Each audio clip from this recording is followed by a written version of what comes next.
Bismillahirrahmanirrahim. Ya ayyuhan nas. Pesannya itu kepada seluruh umat manusia loh, ketika kebaikan umum. Wahai segenap manusia, berarti yang bukan manusia tidak terpanggil di sini. Apa perintahnya? Kulu mimma fil ardi halalang thayyiba. Makanlah segala sesuatu yang di bumi ini. Poinnya, yang satu yang halal, kedua yang baik. Baik menurut agama. Dan itu diserukan kepada seluruh manusia. Kalau ada orang itu memakan kotoran babi, muntahan babi, mohon maaf, berarti dia itu bukan kategori manusia. Karena yang diseru di dalam Al-Quran adalah manusia. Manusia yang menggunakan akal sehatnya. Nah, seperti itu. Baik, terima kasih ya. Tapi kalau Anda tadi mengatakan demikian, ya monggo lah ya. Ternyata memang muntah babi juga bisa dimakan karena nggak najis. Dan itu boleh-boleh saja. Apalagi ditambah oleh dalil Paulus, segala sesuatu halal. Oke, nah begini Bang.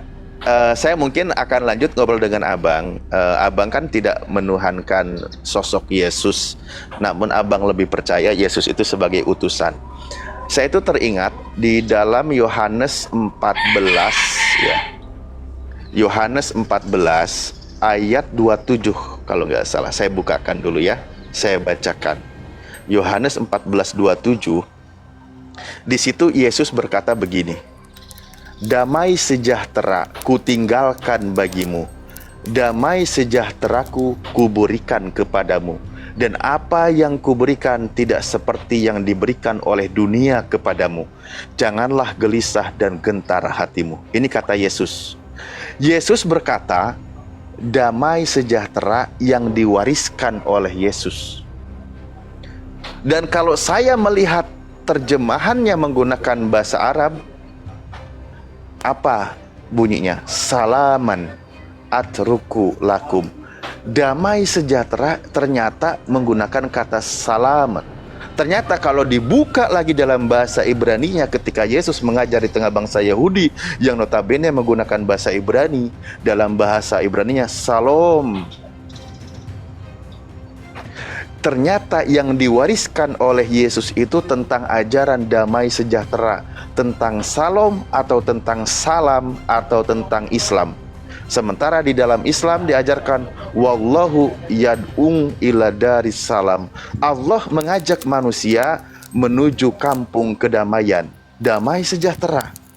Ternyata yang ditinggalkan oleh Yesus itu tentang Islam, tentang Muslim, tentang berserah diri kepada Sang Pencipta, bukan Kristen.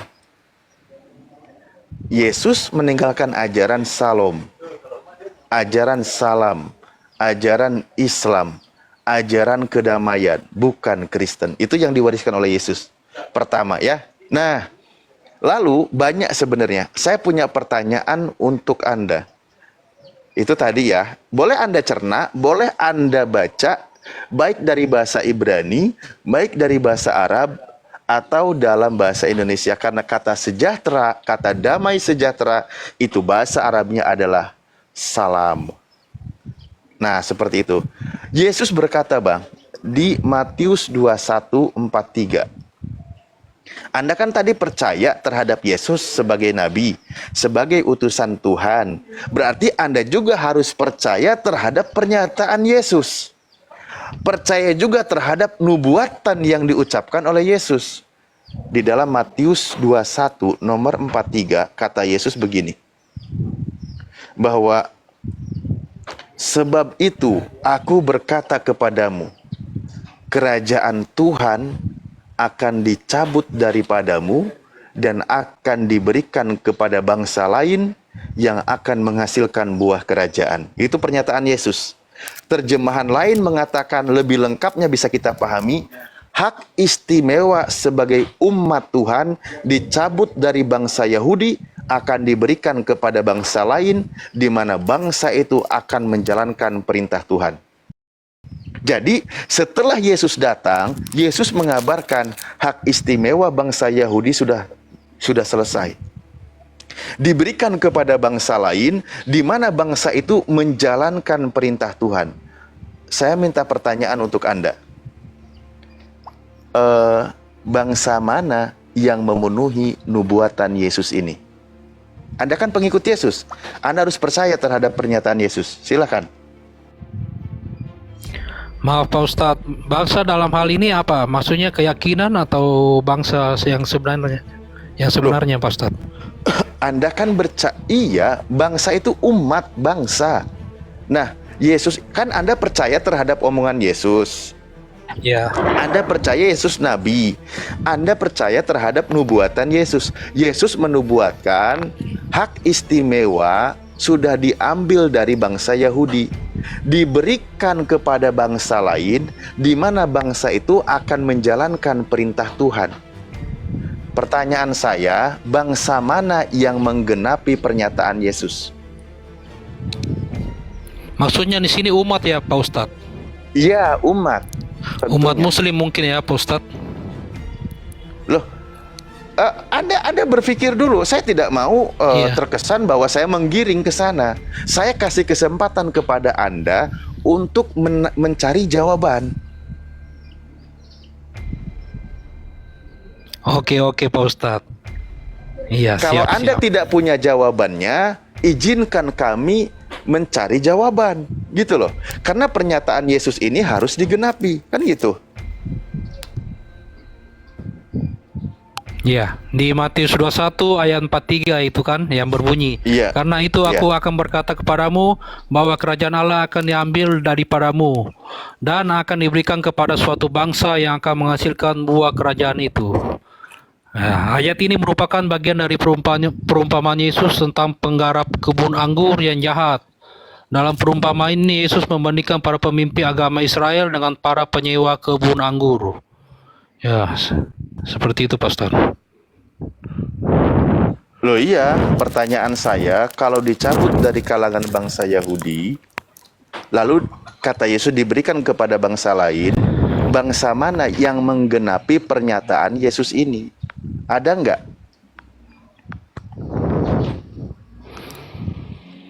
Ada nggak? Ya, mungkin ada Pak Ustadz. Siapa? Bangsa di luar bangsa dari Yahudi ya. Iya, yang mendapatkan label sebagai umat terbaik dari Tuhan. Bangsa mungkin bangsa bangsa Arab dalam hal ini umat Muslim. Bagaimana Pak Ustadz? Kenapa Anda gini loh Bang, Anda jangan nyerah dulu. Nanti kesannya saya mengarahkan. Makanya Anda kan sebagai orang mengikuti pernyataan Yesus. Oke. Nah, sekarang sudah terbukti memang tidak ada kan. Nah, kalau Anda mengatakan sepertinya Anda memang sudah menyerah gitu ya. Menyerah. Karena saya bukain ya datanya ya, saya bukain dulu. Gini. Kan di sini kan tadi ini ya. Poinnya kan di sini. Makanya di sini nih hak sebagai istimewa sebagai umat Tuhan, ya, nih. Sebagai umat Allah akan dicabut daripadamu, diberikan kepada suatu bangsa yang menjalankan perintah Tuhan.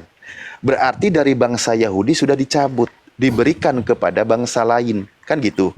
Makanya saya tadi pertanyaan, kalau Anda percaya terhadap pernyataan Yesus, Anda harus cari penggenapan ini. Karena ini pernyataan Yesus harus didengar. Oke, memang tidak ada yang mendapat level umat terbaik di muka bumi ini, kecuali langsung firman-Nya di dalam Al-Quran. Nabi kami tidak pernah baca Bible. Sorry, mohon maaf. Nabi kami tidak pernah melihat pernyataan kitab Anda. Tapi Nabi kami mendapatkan wahyu. Bismillahirrahmanirrahim. Kuntum khairu ummatin ukhrijat linnas ta'muruna bil ma'ruf wa tanhauna 'anil munkar wa tu'minuna billah. Walau amana ahlul kitabi lakana khairul lahum minhumul mu'minuna wa aktsaruhumul fasikun.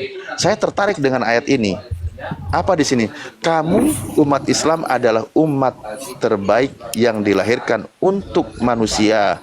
Kamu menyuruh pada perbuatan yang ma'ruf, berarti menjalankan perintah Tuhan, mencegah dari yang mungkar dan beriman kepada Allah. Nah, maka seandainya ahlul kitab beriman, tentu itu lebih baik bagi mereka.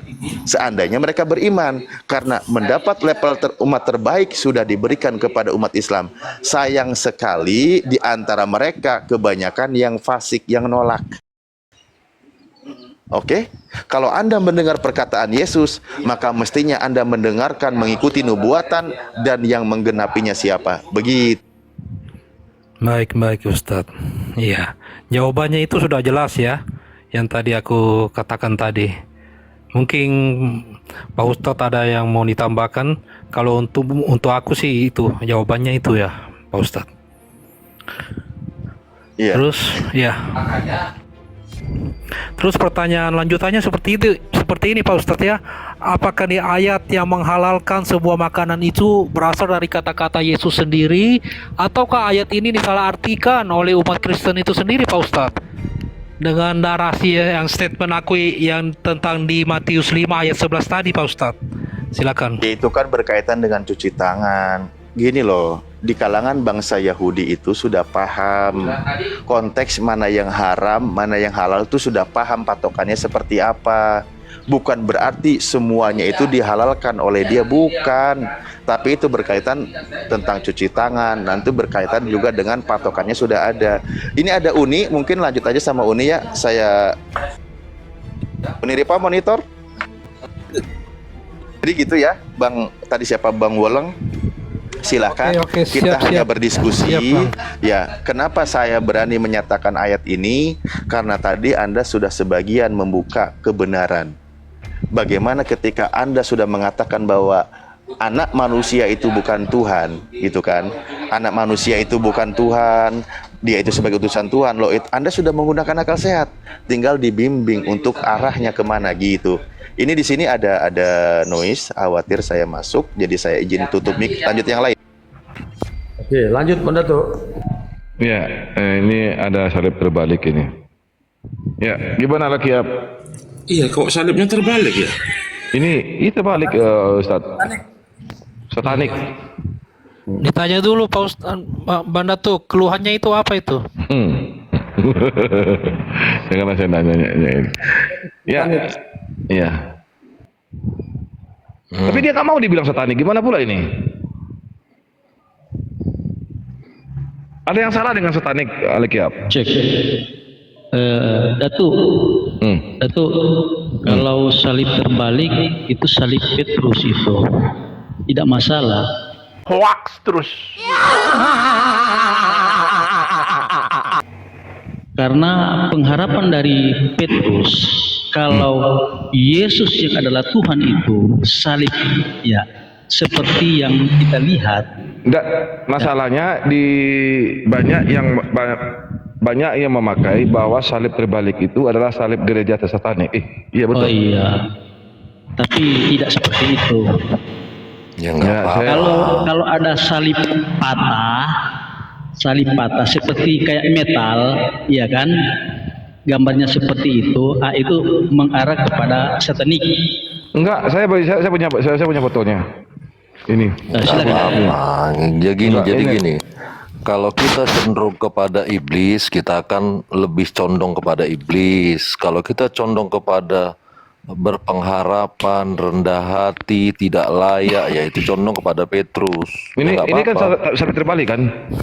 Iya.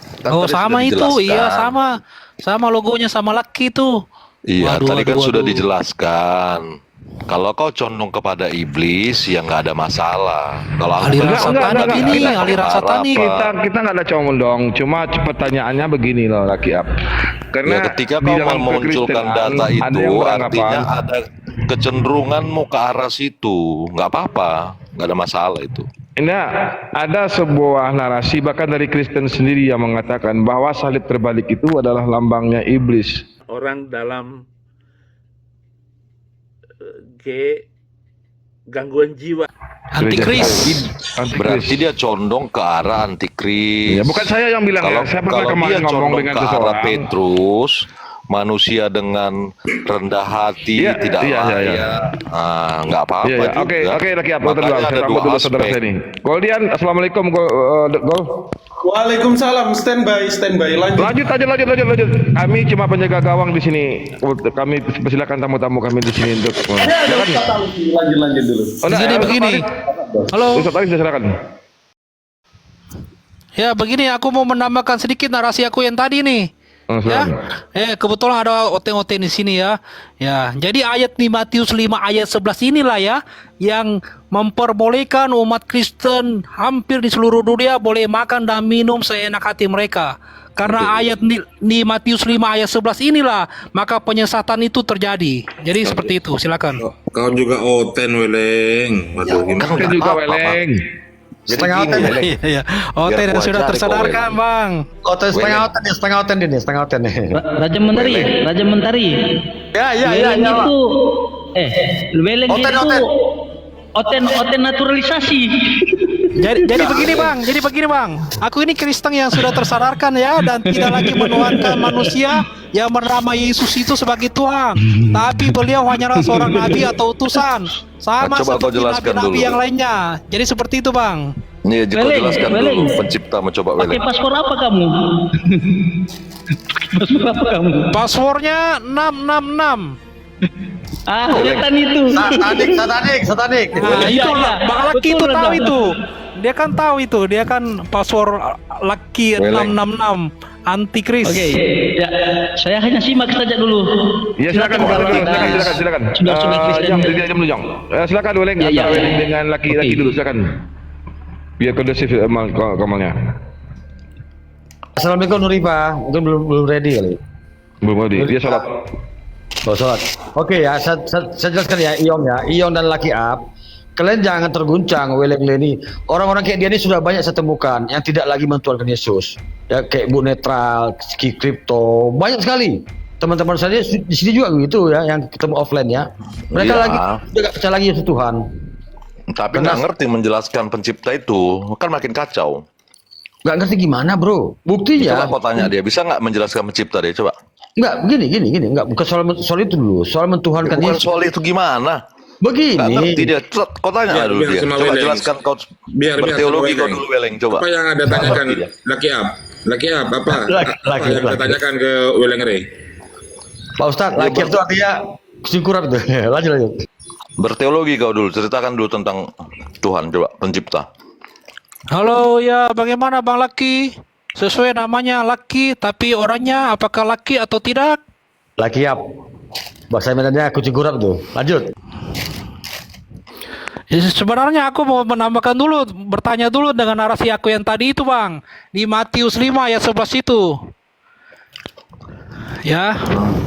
Ya, di Matius 5 ayat 11 itu kan berbunyi bahwa bukan semua makanan yang masuk ke dalam mulut seseorang yang menajiskannya, tapi apa yang keluar dari mulut seseorang yang bisa menajiskannya. Itulah mengapa di umat Kristen itu hampir semua makanan dan minuman boleh dimakan dengan seenak perut mereka.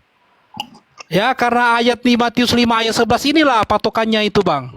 Jadi, menurut Abang, ayat ini bagaimana, Bang? Apakah benar ayat yang dari Bible sendiri atau seperti apa, Bang? Weleng, boleh instruksi? Weleng. Ya, lanjut, Bang Yong. Salah. Anda menjawab Bukan di lah. Matius 5. Bukan di Matius 5 ayat 11. Itu ucapan bahagia kalau Matius 5. Apanya, kamu cek. Bang? Coba kamu cek datanya. Karena saya lihat sini bukan apa yang kamu sampaikan itu tidak connect dengan Matius 5 ayat 11. Bisa nggak saya mau baca? Ya, bacakan, Bang. Iya, Matius Ada 5 ayat koreksi di 11 sana ya. Ada koreksi di sana ya. Iya. Berbahagialah kamu jika karena aku kamu dicela dan dianiaya dan kepadamu difitnahkan segala yang jahat. Itu ayatnya. Matius 15 ayat 11, Bang. Oh, iya. Maaf ya. Oke, Ya, maksud silakan. aku di Matius 15 ayat 11. Silakan Luki. Ya, Abang boleh bertanya, Abang boleh menjawab, Bang. Apa maksud dari ayat di Matius 15 ayat 11 itu, Bang? Silakan. Apa kau kusuruh menjelaskan tentang pencipta pun kau nggak bisa. Gimana gue ini? Coba jelaskan dulu tentang pencipta. Ini bang, abang Lucky kan baru masuk. Tadi aku bernarasikan ini di Matius 15 ayat 11 ini sama bang Ustadz Alif. Jadi abang boleh menambahkannya sebelum aku menjawab pertanyaan abang tadi. Seperti itu bang. Mau kemana itu arahnya itu? Ya, mengapa ada di ayat di Matius 15 ayat 11 ini yang memperbolehkan semua makanan dan minuman boleh dimakan, Bang? Seperti itu, Bang. Boleh lah. Siapa yang nggak bisa makan semua makanan minuman? Kita kan penguasa di bumi ini. Kau bisa makan semuanya, bahkan manusia pun nanti kau bisa kau makan. Karena belum tepat waktunya. Kalau sudah tepat waktunya tidak ada lagi pangan, manusia pun bisa makan sesama manusia. Oh, jadi begitu ya Bang ya. Itulah sebabnya ya Bang ya, mengapa semuanya makanan bisa dimakan dan diminum. Tak heran mabuk dan penyakit itu Bang, banyak yang menyerang orang-orang Kristen. Iya, manusia semua ini bisa dimakan. Kita kan penguasa. Bahkan ada beberapa kisah nyata manusia bisa memakan sesama manusia, biar kau tahu itu.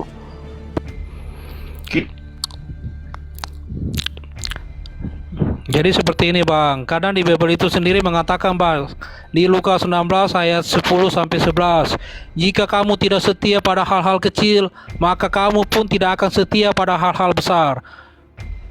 Bagaimana mungkin dalam hal makanan saja kamu tidak akan setia? Makan dan minumnya itu harus diatur Bang. Mana yang halal dan haram.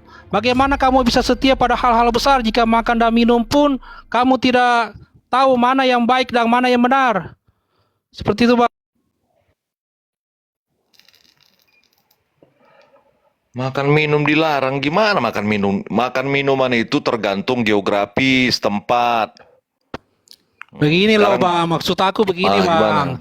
Kenapa itu di agama sebelah itu, di agama Muslim menghalalkan dan mengharamkan makanan, sedangkan di kekristenan sendiri semua makanan dan minuman itu halal dimakan Bang. Jadi ini kan ada kontradiksi itu salah Bang. Satu. Jadi yang mana yang benar, mana yang salah? Begitu itu Bang. salah satu istimewanya.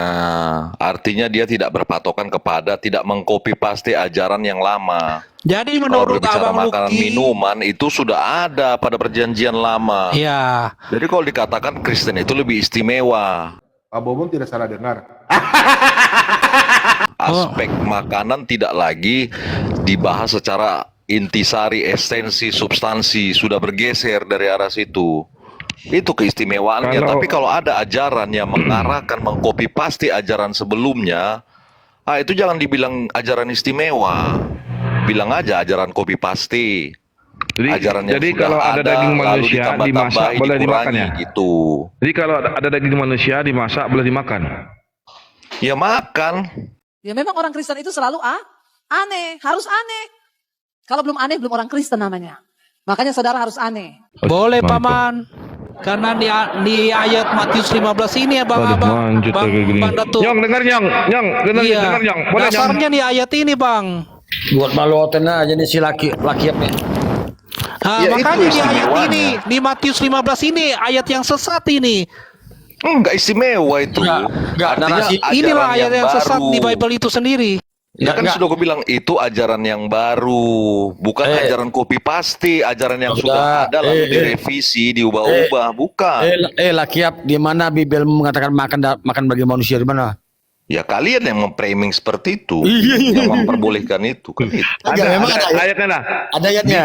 Ayatnya di Yohanes 6:53. Ya itu istimewanya. Masa kau paham itu istimewanya ke Kristen? Banjir malam. Kalau kalian mengakui ada ajaran istimewa, tapi hanya mengcopy paste dari ajaran sebelumnya, aspek-aspek sebelumnya, itu nggak istimewa itu. Berarti ajaran Islam. Nggak ada ajaran Islam. Nggak ada. Berarti nabi-nabi yang diturunkan sebelum Nabi Muhammad, contoh Nabi Abraham, Nabi Musa, Nabi Isa alaihissalam, berarti ada kesinambungan pengajaran dengan Nabi Muhammad sallallahu alaihi wasallam. Meniru. Bukan meniru. Artinya itu hanya bukan bersifat meniru. tradisi Dengar dulu. secara Berarti antropologi. Tuhan yang contoh ya. Di dalam Keyahudian ada namanya perjanjian kekal antara Abraham dengan Tuhannya. Nah, apa itu perjanjian sunat? Apakah kami melaksanakan itu? Iya. Berarti ada korelasinya antara para nabi tersebut, mulai dari Adam, Nuh, Musa, Isa alaihissalam, Nabi Muhammad. Berarti ada kesinambungan ajaran. Berarti Tuhannya sama. Yang aneh, ada Tuhan yang dari Yunani, padahal Tuhan tidak pernah berfirman dalam bahasa Yunani, mengajarkan bahwa boleh memakan daging anak manusia. Ini kan ajaran secara kaidah kemanusiaan ini di luar apa namanya? Di luar susah juga kita bilang ini. Jadi kalau ada ajaran yang membolehkan memakan daging anak manusia sebagai makanan, waduh, ini bahaya ini. Saya nggak bisa berteman dengan Anda. Bahaya. Iya. Saya yakin itu bukan ajaran Yesus. Saya yakin itu ayat palsu. Iya.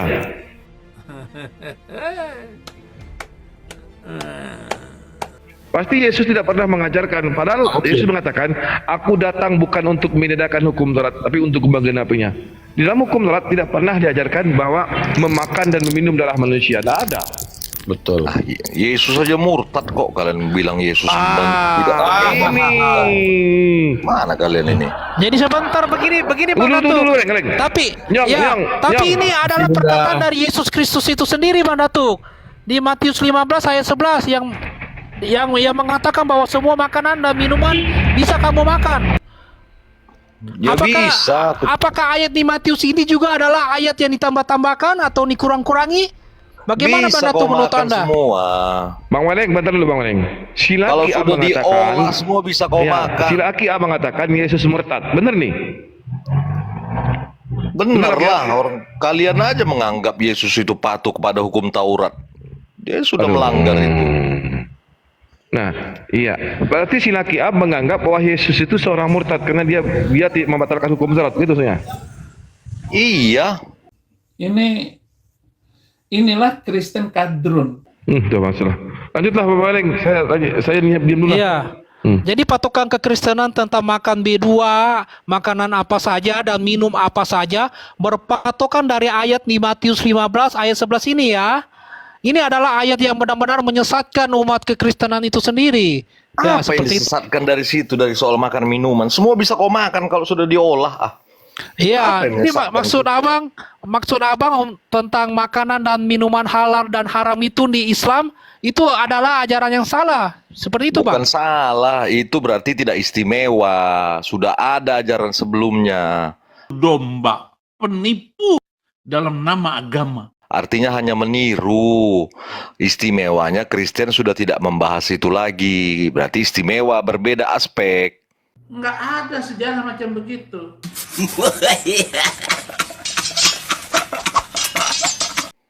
Kan pengajaran istimewa sekarang ini kita bahas. Makin takut lah jadi Kristen nih. Daging manusia bisa dimakan bebas gitu. Ya, lanjut, Pak. Ya, masuk nih. Assalamualaikum. Salam warahmatullahi wabarakatuh. Masuk nih. Aku lebih membahas tentang apa sih esensi hukum ya. Karena kita bicara tentang hukum di sini gitu kan. Apapun perintah dan larangannya itu masuk ke dalam tataran hukum. Nah, mungkin saya lebih ingin mengeksplor tentang bagaimana pandangan dari Islam sendiri tentang esensi hukum. Hukum itu merujuk kepada aturan dan larangan dari Allah Subhanahu wa taala. Secara naluriah, mustahil Tuhan memberikan hukum, yang mana hukum itu ketika diberikan kepada manusia, menjadikan manusia tidak beda dengan hewan itu mustahil, kecuali Tuhannya memang menginginkan manusia sama dengan binatang. Perlu kita pahami bahwa manusia itu memang memiliki aturan. Yang tidak memiliki aturan ya seperti pohon dan juga hewan ternak. Bahkan hewan ternak sendiri itu kita kasih hukum. Contoh, ada yang punya bebek, dia akan masukkan ke dalam kandang jam berapa, dia kasih makan apa. Itu bahkan diberi hukum oleh pemiliknya. Masa manusia lebih rendah daripada hewan ternak? Tidak memiliki hukum atau tidak memiliki aturan. Nah, Islam sendiri itu syarat dengan hukum karena yang namanya syariat itu adalah salah satu pondasi berislam. Dan kenapa rukun Islam itu diantaranya ada 5 ya, dan kita diperintahkan untuk bersyahadat, itu syarat untuk menjadi menyatakan sikap bahwa kita adalah Islam. Yang kemudian ketika kita syahadat, kita diperintahkan untuk melaksanakan sholat, kemudian diperintahkan melaksanakan puasa, diperintahkan melaksanakan membayar zakat dan juga naik haji apabila mampu. Dan begitu juga dalam sunnah yang diajarkan baginda Rasulullah, kita diajarkan tutorial hidup yang benar sesuai dengan parameter kebenaran dari Tuhan, dari Allah Subhanahu wa taala melalui pengajaran dari Nabi Muhammad yang terangkum di dalam banyak riwayat hadis. Ya. Nah, kemudian kalau kita lihat dalam surah Az-Zariyat ayat ke-56, manusia dan jin diciptakan hanya untuk mengabdi kepada Allah. Maka dalam surah Al-Baqarah ayat ke-25, ketika Allah perintahkan barang siapa yang beriman dan beramal soleh, sebenarnya kita sedang mendapatkan hikmah juga bahwa beramal soleh adalah implementasi dari pengabdian. Jadi kalau kita adalah seorang hamba, artinya kita harus menghambakan diri. Maka bagaimana cara menghambakan diri? Ya dengan mengikuti perintah Tuhan tersebut. Kalau kita tidak mengikuti perintah Tuhan tersebut, kenapa kita layak dikatakan sebagai pengabdi dan pengikut? Ya, itu namanya hipokrit, perkataan yang diingkari sendiri. Saya pengikut si A, tapi nggak ada yang diikuti dari si A tersebut. Apanya yang dikatakan sebagai pengikut si A? Nah, kemudian dalam surah Al-Baqarah ayat terakhir juga disampaikan oleh Allah, la yukhallifullahu nafsan illa wus'aha. Allah tidak memberatkan. Maka esensi hukum dalam Islam itu tidak pernah ke tahap memberatkan hamba-hamba Allah. Justru kalau kita kaji, kita lakukan dan kita buktikan, hukum-hukum agama itu hanyalah solusi dan kemaslahatan buat umat. Dan dalam Sahih Bukhari nomor 19 dijelaskan juga oleh baginda bahwa Rasulullah meminta Allah menyukai kita beribadah semampu kita asal istiqomah. Dan juga dari amalan-amalan yang kita lakukan, maka implikasinya ada 3 hal mungkin yang bisa saya sampaikan. Yang pertama, ada yang sia-sia itu. Apa yang sia-sia? Perbuatan yang tidak mendapatkan pahala dan juga tidak akan mendapatkan dosa. Yang kedua adalah amalan yang kemudian menjadi asbab pahala, yaitu apabila amalan tersebut adalah amalan yang diperintahkan, yang dianjurkan. Yang ketiga, apabila amalan itu dilakukan, maka amalan itu menjadi asbab kita berdosa. Amalan yang dilakukan dengan kekufuran, ya, dengan kezoliman, dengan keingkaran kepada Allah, seperti sholat tapi dalam keadaan ria, itu dalam bentuk kekufuran dan keingkaran dan kemunafikan. Dan amalan soleh itu akan diberikan berlipat ganda oleh Allah. Inilah bentuk Allah itu Maha Rahim. Dan ini ada dalam Sahih Bukhari nomor 40. Amalan buruk itu tidak dilipat gandakan, tetapi sesuai dengan amal perbuatan buruk tersebut. Inilah bukti kasih sayang Allah kepada hambanya. Kemudian Allah suka amalan sedikit istiqomah, itu ada dalam 2 hadis yang saya bacakan tadi di pertama, kemudian Sahih Bukhari 41 juga. Dan juga teman-teman harus pahami, Tuhan kita itu adalah Tuhan yang adil. Jadi ketika Dia mengatakan nanti kamu berdosa jika melakukan ini, maka itu harus terjadi. Kalau tidak, masa Tuhan omon-omon doang? Kan nggak mungkin. Maka dalam surah Al-Zalzal ayat ke-7-8, Bismillahirrahmanirrahim, famaya'mal misqala dzarrati khairan yarah wa maya'mal misqala dzarrati syarran yarah. Dan Allah tidak akan melupakan perbuatan amalan soleh kita walaupun hanya seberat biji zarah, dan Allah tidak akan meluputkan walaupun dosa itu dilakukan hanya sebesar biji zarah. Artinya kebaikan dan keburukan yang kita buat itu hanya kepada kita sebagai bentuk keadilan Allah. Mungkin 2 poin lagi terakhir saya sampaikan, esensi hukum dalam Islam. Dan perlu kita pahami dalam Islam juga sebagai bentuk keadilan Allah, ada beberapa tahap penebusan dosa. Dan ingat, kita tidak pernah kita menumpahkan darah manusia untuk menebus dosa, tetapi kita melaksanakan perbuatan bertanggung jawab sendiri untuk memperbaiki sikap dan berharap Allah mengampuni dosa kita. Dan itu caranya dengan bertaubatan nasuha dan juga melaksanakan amalan soleh. Nah, dalam Sahih Bukhari nomor 17, Allah ajarkan kepada baginda Rasulullah Muhammad SAW bahwa umat Islam itu ada metode-metode menghapus dosanya, yaitu diantaranya ada kafarat. Kalau Allah izinkan dia mendapatkan hukuman di dunia, dan itu adalah penghapus dosa. Terakhir yang saya sampaikan adalah terakhir ya, kita sudah bicara di dunia, sudah bicara bagaimana implementasi hukum, dan goal terakhir kita adalah bicara surga dan neraka. Maka ketika seseorang yang beramal soleh, beriman kepada Allah, maka kata Allah, Bismillahirrahmanirrahim, wa basyiril ladzina amanu wa amilus solihat anna lahum jannatin tajri min tahtihal anhar. Barang siapa yang beriman dan beramal soleh, maka Allah berikan kepadanya surga. Dan orang-orang kafir ya, orang-orang yang ingkar kepada Allah ya, mereka itu hanya akan berada di neraka jahanam khalidina fiha. Mereka kekal di dalamnya, kecuali orang-orang yang masih ada kalimah la ilaha illallah, walaupun kebaikan di dalam dadanya hanya sebesar biji zarah. Nah, orang-orang inilah yang akan mendapatkan syafaat dari baginda Rasulullah Muhammad SAW yang akan keluar dari neraka jahanam dalam Sahih Bukhari nomor 42. Maka inilah sistematika hukum dalam Islam. Secara naluriah itu tidak bertentangan, secara kaidah akal dan hati nurani tidak bertentangan, dan sangat relevan dalam konteks sosial, politik, budaya, sesuai dengan timeline sejak Nabi Muhammad hadir sebagai Rasul sampai nanti kiamat datang. Maka inilah Islam, inilah agama Islam. Islam itu bukan hanya memperkenalkan siapa Tuhan, tapi juga memerintahkan hukum-hukum supaya kita berbeda dengan makhluk lainnya, diantaranya pohon dan juga binatang. Kalau kalian lebih memilih ingin sama dengan binatang, silakan, kalian tidak memiliki hukum apapun.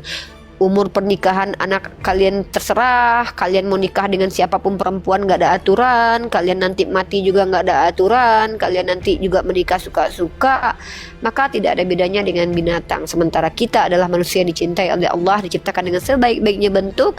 Allah berikan syariat untuk menjaga. Jadi dalam bab muqasid syariat Islam itu diberikan untuk satu, menjaga akal, kedua menjaga harta kita, yang ketiga menjaga nyawa. Dan banyak lagi yang dijaga dari syariat. Saya kasih contoh. Kalau menjaga akal maksudnya adalah supaya kita tidak menyamakan diri kita dengan binatang, maka kita ada batasan makanan.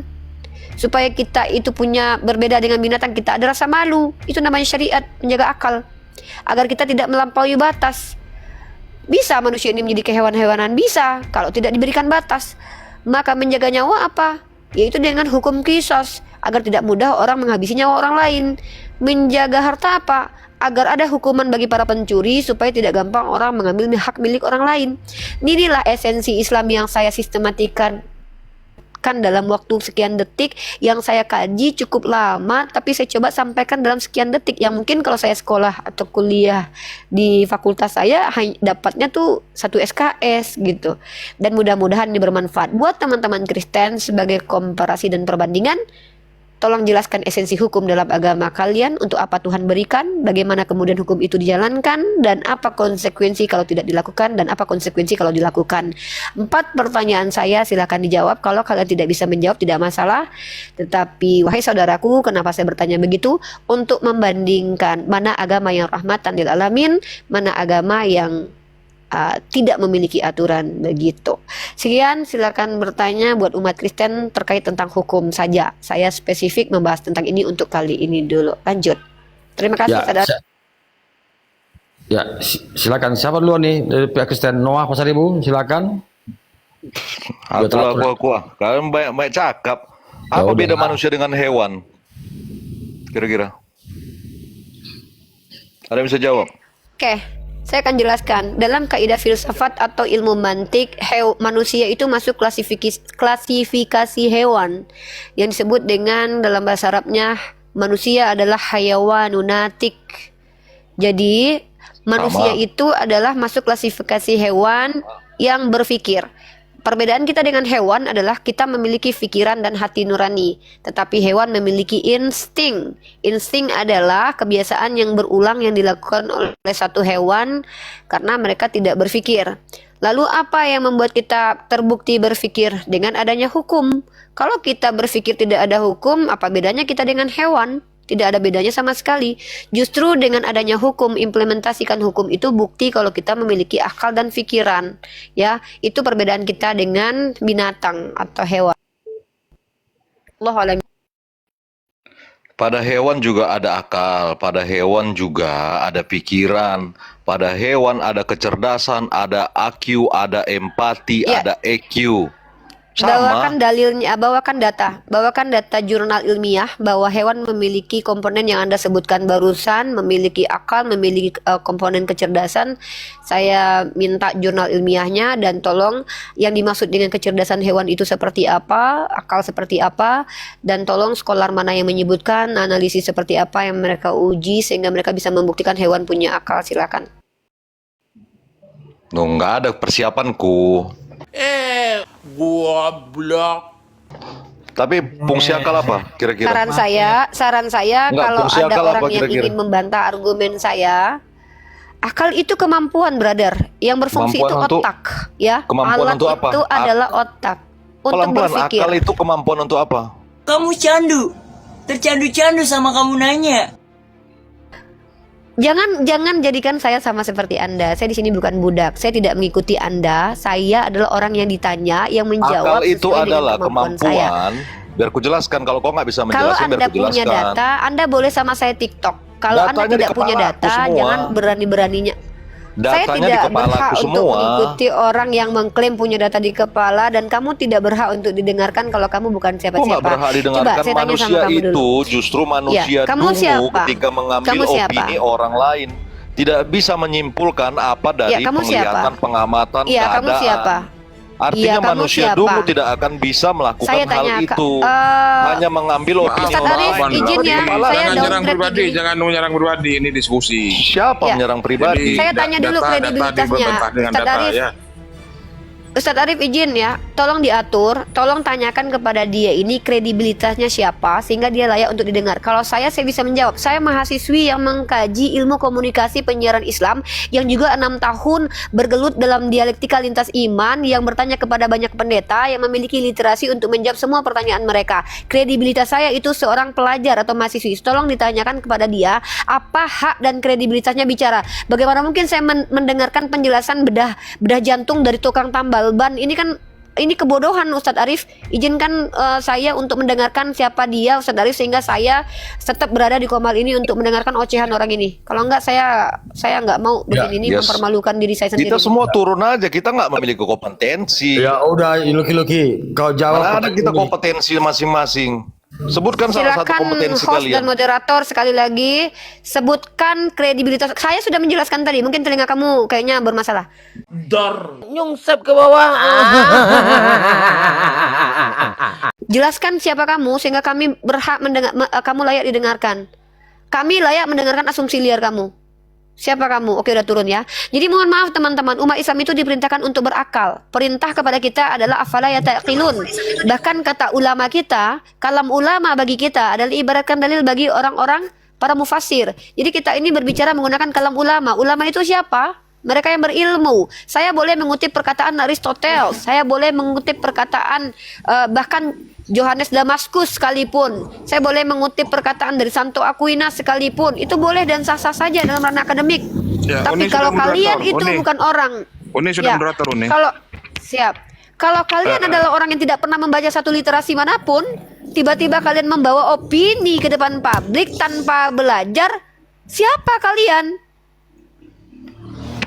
Ya, izin ini ada si Francisus Tarigan, dia membawakan hadis Maryam katanya. Pertanyaannya, sejak kapan pula kami kenal dengan hadis Maryam? Tapi gini Pak, surat Maryam atau hadis itu saya masa Hadis Maryam, tidak kenal kami dengan hadis Maryam, Bang Francius. Jadi kalau ada tercerdas lah. Halo, Pak. Kami tidak kenal, dengar dulu. Kami tidak kenal dan tidak pernah tidak tahu apa itu hadis Maryam. Dalam pengajaran Islam tidak pernah disebutkan ada itu hadis Maryam jilid sekian. Ini adalah hadis yang dibuat-buat oleh oten-oten yang dalam rangka penghujatan. Karena bagi kami ada namanya hadis itu, ada namanya perawi, sanadnya, matannya apa, siapa perawinya. Tak main-main dengan hadis ini, Bang Francius. Bukan seperti Bibel Anda. Bahkan Bibel Anda sendiri pun kalau kami kolaborasikan dengan hadis doif atau maudhu', itu tidak nyambung, tidak setara. Sini coba. Hadis Maryam. Ada hadis Maryam kenapa? katanya. Bro Franciscus hadis Maryam itu. Oh ya, hadis Maryam 3 jilid 152. Sejak kapan itu? Tapi tadi aku gini Pak, ini kan Biar saya. Iya. Lanjut. Kenapa tuh hadis Maryam? Coba gini Pak, aku kan Oke. gini Pak, aku kan menerangkan dulu. Coba buka Oke. Google langsung dapat di itu. Oke, hadis Maryam. Iya ya. Udah. Kenapa sama hadis Maryam? Coba bacain. Hadis Maryam yang mana? Tadi ku buka kan hadis Maryam. Iya coba buka sendirilah. Manja kali Cuma kok. HP ku Pak, handphoneku cuma satu. Jadi kalau Iya. Banyak pesan masuk dari Jecul kan Min, bully dia Min. Ya dibully lah, masa enggak pula. coba di situ Pak ada Gua buka ya hadis Maryam. Udah. Coba bisa bacakan. moderator. Gak apa-apa, sobat-sobat gini kita jawab aja. Yang penting kalau tanya balik jangan nangis. Mana nih hadis Maryam? Dah. Mana tadi? Nah, kenapa sama hadis Maryam? Iya, artinya maksudku apa keterangannya itu, maksudku enggak gimana ya, belum paham. Iya, yang mana yang harus aku buka? Udah aku ketik hadis Maryam. Izin moderator. Hadisnya itulah Pak, ayatnya apa maksudnya, artinya maksudku mau nanya. Yang mana? Aduh. Melawak United ni udah kelihatan goblok ya kan. Hadis Maryam nomor 3 ayat 100 nomor 152 itulah. Oke, ini ya yang ada di web Isa dan Islam, bener. Oh, set, tolong gedein dong moderator, izin. Nah, ini kan hadis Maryam yang ada di web apa ini? Isa dan Islam. Ya kenapa sama hadis Maryam ini? Buset. Coba lah. Setiap manusia. Bang bulu ketek itu Bang Lulian. biar. Kita ikutin aja. Setiap manusia pasti rindu untuk hidup bahagia, mendapatkan kehidupan sejati dalam rahmat Allah.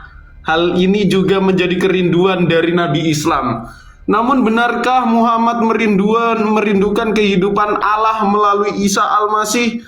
Ia pernah berkata, nafas hidupku ada di dalam Isa Al-Masih putra Maryam. Maksudnya artinya apa Pak maksudku? Semua itu nongseng kalau kata orang Belanda. Ya enggak? Abang tahu nggak, di sini tuh hanya bisa kita temukan di web Isa dan Islam. Iya, aku pengen buka Google. Oke, kita buka web Isa dan Islam ya. Isa dan Islam. Ini sering gua bahas, Bro. Ini tuh yang bikin Dusta Roma 3 ayat 7, Takiyah Roma dibawa ke sini. Contoh ayat Al-Quran dan Injil tentang kasih sayang Allah, bagaimana ajaran kasih dalam Islam dan Injil. Sejak kapan kami mengimani web ini? Ini buatan Tritung Nusantara. Bahkan kami nggak pernah nemukan dalam kitab hadis tentang hadis Maryam. Makanya bingung pula aku tadi Pak. Lah iya, ini aku kasih tahu, ini web kalian, web Tritung. Udah. Yang ada di Isa Al-Masih kupikir berarti ya ini buatan kalian yang ngibul. Berarti itu buatan orang Kristen itu Pak. Iya Bang, baca aja. Di sini banyak mengesayat ayat Al-Quran untuk menuhankan Nabi Isa. Seperti berapa itu Anisa 171 ya, yang Isa kalimat Allah. Aku bingung tadi, kok gini pula? Aku pikir, aku kaget pula tadi aku buka itu. Oke, udah tahu ya, berarti ini bukan buatan kami ya Bang. Mau ada salib ini. Webnya namanya Isa dan Islam. Hati-hati ya teman-teman yang di bawah. Ini bukan kami Muslim yang buat, tapi teman-teman Tritunggal. Gara-gara Mimi Peri, Dedemit dibully.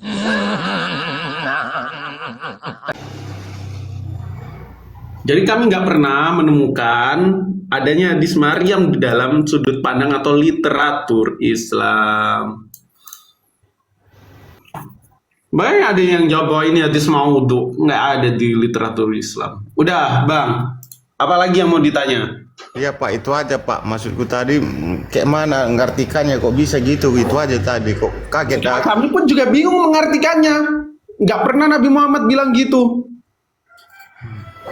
Kok ada pula hadisnya, gue pikir. Jadi abang hanya bisa temukan di web-web Kristen yang berbulu domba, yang menyamar menjadi Islam, seperti yang diajarkan Saul Tarsus. Jika kamu sedang bersama orang Yahudi, maka sepertilah orang Yahudi. Jika kamu lagi bersama ahli Farisi, maka sepertilah orang Farisi, gitu bang. Ya memang orang Kristen itu selalu aneh, harus aneh. Kalau belum aneh, belum orang Kristen namanya. Makanya saudara harus aneh. Kira-kira gitu, dibenarkan kok. Memang nggak ada hadis Maryam itu atau surat Maryam atau nggak ada itu, Pak? Surat Maryam ada. Kalau hadis Maryam kami belum pernah dengar ya. Sependek pengetahuan kami ketika kami belajar tentang Islam, tentang hadis dan lain sebagainya. Berarti kalau di surat Maryam kayak gitu ayat 152 kayak gitu nggak ada tulisannya berbunyi gitu. Nggak ada. Nggak ada ya. Nanti ku cek juga ya. Gitu. Kalau surat Maryam di hadis atau di Al-Qur'an itu, Pak?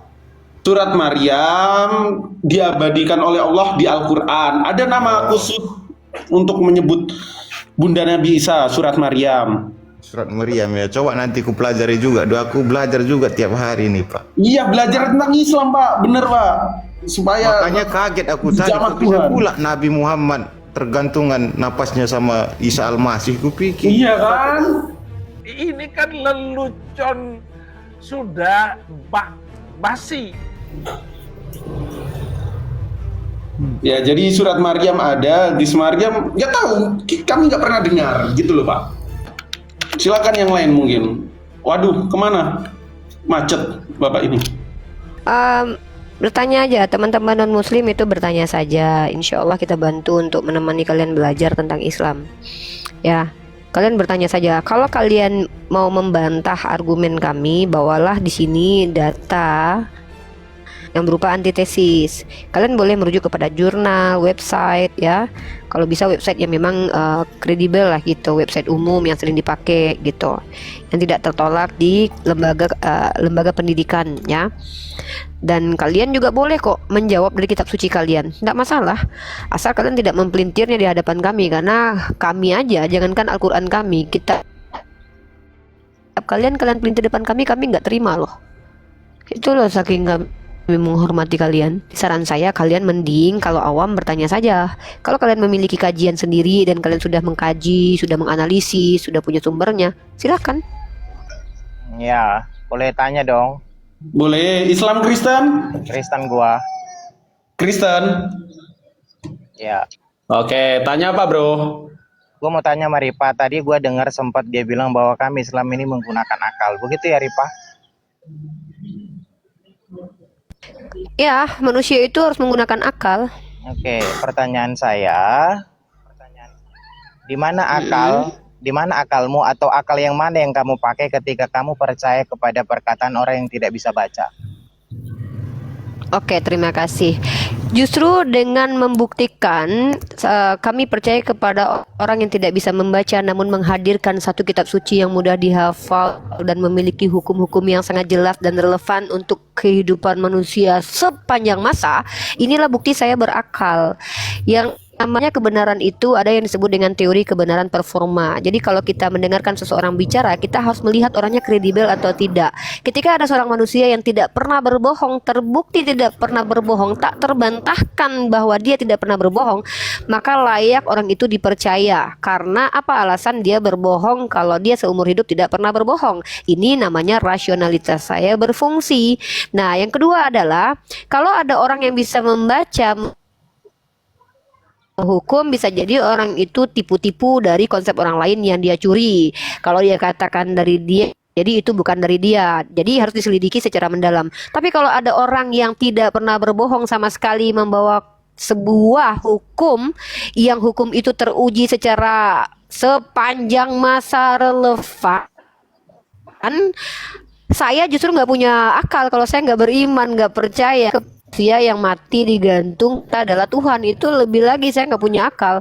Nah, kalau kamu bertanya di mana akal, kamu harus paham dong akal itu apa. Akal itu bukan benda, brother. Akal itu adalah kemampuan, daya. Emang kamu bisa lihat di mana daya? Nggak ada.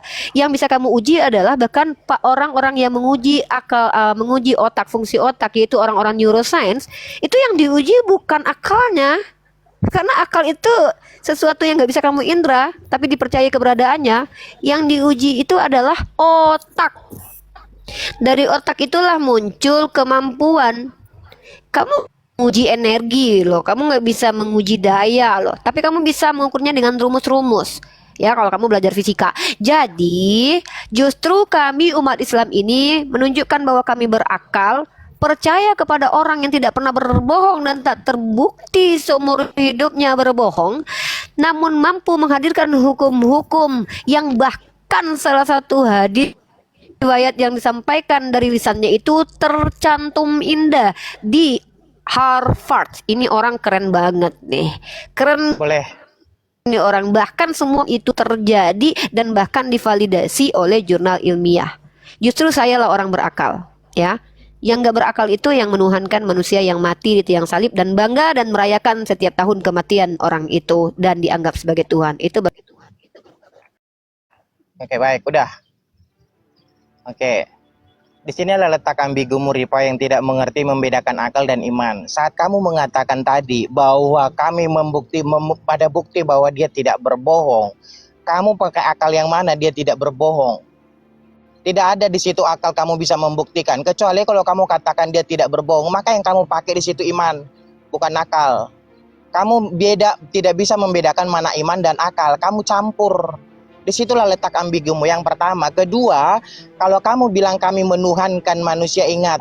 Jangan yang kedua dulu, yang satu dulu. Kamu yang satu dulu. Jangan dua. Saya yang ditanya loh, enak aja. Kayaknya saya lagi ujian CPNS. Kamu bilang saya bukan ujian CPNS. Enggak, dengerin. Saya ini enggak lagi ujian CPNS. Diam. Saya jawab, saya ngajarin kamu. Saya yang diajarin kamu. Oke, kamu bilang saya tidak bisa bedakan iman dengan akal. Disinilah kamu yang saya bilang tuh nggak ada ubahnya sama seperti hewan. Ya, kamu saya sendiri yang bertanya bagaimana saya memfungsikan. Iya, karena saya yang ditanya. Iya. Jangan kasih kedua dulu, yang pertama aja dulu. Saya bukan ujian CPNS sehingga kamu kasih saya soal esai yang saya harus jawab semuanya. Kamu di sini tuh bertanya, belajar. Ini diskusi saya loh, ini diskusi. Saya mau membantah. Ya kalau membantah nanti, tunggu. Kamu tadi membawa sebuah narasi yang kamu tuh bukan membantah, kamu itu sedang menuduh. Yang saya harus luruskan dulu. Iman itu justru adalah kamu yang melakukan tuduhan terhadap iman Kristen. Kami menuhankan manusia itu tuduhan. Jelaskan. Maka gantian ngomong. Arti. Gantian dong. Oke, boleh gantian ya. Nanas. Tolong gantian. Saya loh, kok bawa Kristen? Sejak kapan saya bilang Kristen? Saya bilang orang tidak berakal itu orang yang menuhankan manusia. Kamu ngerasa kamu menuhankan manusia? Ini lucu kamu nih. Ya, emang ada saya sebut? Ya, makanya tolong Bang Datu, ulangi, saya pernah sebutkan agama Kristen nggak tadi? Kok saya yang kamu atur? Ini tempat ruang dialektika Islam loh. Kok penjajah banget ini orang nih? Kamu bertanya belajar ke saya. Kok saya yang harus ikut maunya kamu? Saya ini sedang ngajarin kamu. Kamu itu sedang. Saya punya ilmu untuk mengajari kamu. Bahkan selevel kamu ini sebenarnya nggak layak bertemu saya. Kamu cocoknya ketemu Yuni. Bukan panik. Tapi kamu ini loh diajarin, dengar ya. Pertama, kamu bodoh soalnya. Saya sudah jelaskan kenapa Soalannya saya menggunakan akal. Akal itu bisa juga kita menggunakan Duh, ini orang. Ini orang malah nyerang pribadi, lagi turun ya. Nyungsep ke bawah. Iman itu dalam Islam itu bukan cuma sekedar percaya. Kalian Kristen jangan bawa-bawa ilmu agama kalian ke agama kami. Iman itu dalam Islam itu ketika diucapkan dengan lisan, dibenarkan di hati, lalu di perbuatan itu iman. Nah, tapi kepercayaan kepada Nabi Muhammad maksudnya apa? Dengan rasionalitas, dengan akal saya memfungsikan otak saya berpikir bagaimana mungkin orang ini berbohong, sementara ketika diklaim dia tidak pernah berbohong seumur hidupnya, tidak ada satupun orang yang mampu membuktikan dia berbohong. Itu namanya adalah akal berfungsi di situ, rasional bekerja di situ. Itu bukti saya punya akal. Ya, yang kedua, menuhankan manusia. Sementara Tuhan kau mengaku sebagai manusia. Dan aku tidak membawa Kristen dari tadi. Aku cuma bilang, aku ini orang berakal. Kenapa aku percaya sama Nabi Muhammad? Karena ketika dia mengklaim statementnya itu dia tidak pernah berbohong, ternyata tidak ada yang membantah argumen dia loh. Maka dalam teori kebenaran, kebenarannya ini koheren dengan realitas. Belajar teori kebenaran dulu ya, Ten. Belajar ilmu filsafat. Apa teori kebenaran? Ada 8 apa 10 teori kebenaran itu. Ada namanya teori kebenaran korespondensi, teori kebenaran koherensi, teori kebenaran pragmatis, teori kebenaran apa lagi itu? Banyak. Nabi Muhammad ini teori kebenarannya adalah salah satunya teori kebenaran performatif, pervo dan pragmatis.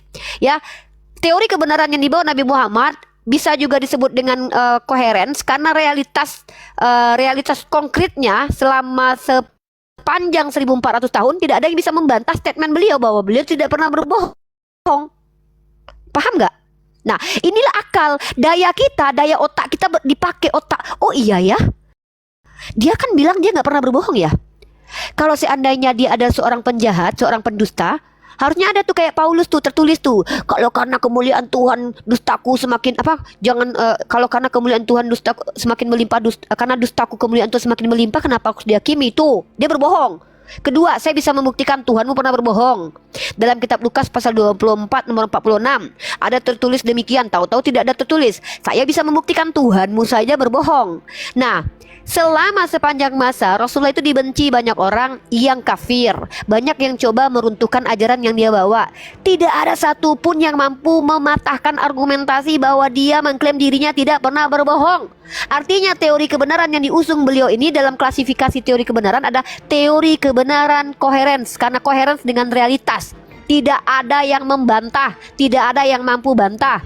Kayak gitu caranya akal berfungsi. Maka saya katakan, ketika saya percaya kepada Nabi Muhammad yang kau bilang itu tidak bisa membaca tapi mampu membawa hukum-hukum yang luar biasa, mustahil itu dari dirinya sendiri. Akal saya bekerja lagi tuh. Ya, bagaimana mungkin orang yang tidak pernah belajar bisa membawa hukum yang sistematik dan juga relevan dengan kehidupan sepanjang kehidupan? Berarti orang ini bukan orang sembarangan. Kalau para ilmuwan membuat sebuah konsep mau wajar, namanya juga belajar, itu normal. Tapi kalau ada orang yang tidak pernah belajar dan tidak pernah membaca, membawa hukum yang relevan sepanjang masa dan sangat-sangat dipakai oleh orang-orang zaman sekarang dan menjadi solusi untuk, makanya ini orang ini nggak normal, pasti ada sesuatu nih. Orang ini adalah orang luar biasa, bukan orang normal manusia kayak kita ini yang penuh dengan kedoifan dan kebohongan. Tapi orang ini adalah di atas rata-rata. Kalau kau tidak mau mengakui dia sebagai nabi, ya akuilah dia sebagai profesor. Bahkan dia lebih hebat daripada profesor. Profesor kerja dulu, dia usaha dulu, dia kumpulkan literasi dulu, dia baca dulu pemikiran orang lain dulu, baru dia kemudian uji kebenaran itu. Itu profesor. Nah, orang ini nggak perlu belajar, nggak perlu menguji, hanya kemudian dia menjalankan kehidupannya sebagai manusia biasa. Dia bilang dia nggak pernah berbohong. Ternyata statementnya tak terbantahkan. Dia hadir dengan hukum-hukum yang relevan. Bahkan apa yang disampaikan itu menjadi solusi untuk maslahat umat banyak orang. Nggak sama kayak agama kalian yang nggak ada solusi. Bagaimana mungkin orang ini dikatakan orang biasa? Bagaimana mungkin orang ini nggak layak dipercaya? Maka teori kebenaran yang diarahkan kepada Nabi Muhammad adalah teori kebenaran performa. Apa namanya itu? Teori kebenaran yang disandarkan kepada kredibilitas seseorang. Tuh. Mana tadi otennya? Udah nggak ada? Nyungsep ke bawah. Masya Allah. Udah berak di celana. Oten udah berserak semua. Nggak, tadi lucu sih pertanyaan tadi dia itu. Memang mau kita uji Uni, memang benar. Tapi orangnya nggak mau tertib. Artinya nggak bisa ditemukan bahwa dia itu benar-benar mau berdiskusi atau tidak gitu. Karena tadi kan dia sempat, saya dengar pertanyaannya kan ya, sempat dengar pertanyaannya berkaitan dengan bagaimana mungkin bisa mempercayai orang yang tidak bisa menulis dan membaca, kan gitu ya. Nah, itu pertanyaan terbodoh yang pernah saya dengar. Serius, orang itu kemana aja gitu loh. Nah, kita bisa buktikan. Dan kalau saya mau tanya, kalau seandainya mereka benar tidak percaya, artinya mereka terganggu akal sehatnya. Saya berani katakan demikian. Loh, Bagaimana mungkin tidak terganggu akal sehatnya? Pernyataan yang disampaikan oleh Rasulullah sudah teruji dan diakui oleh seluruh ilmuwan dan dimanapun mereka berada, baik muslim maupun non-muslim. Tiba-tiba dia sekarang bertanya, menguji kebenaran pernyataan Rasulullah. Kan gabrul namanya. Justru diuji, dipertanyakan akal sehat orang tersebut gitu. Masya Allah, Uni luar biasa, mantap.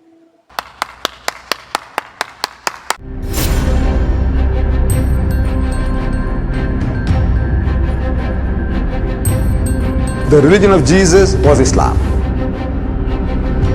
Because with Allah, there is only one religion. He says, Inna ad-dina inda Allahi al-Islam.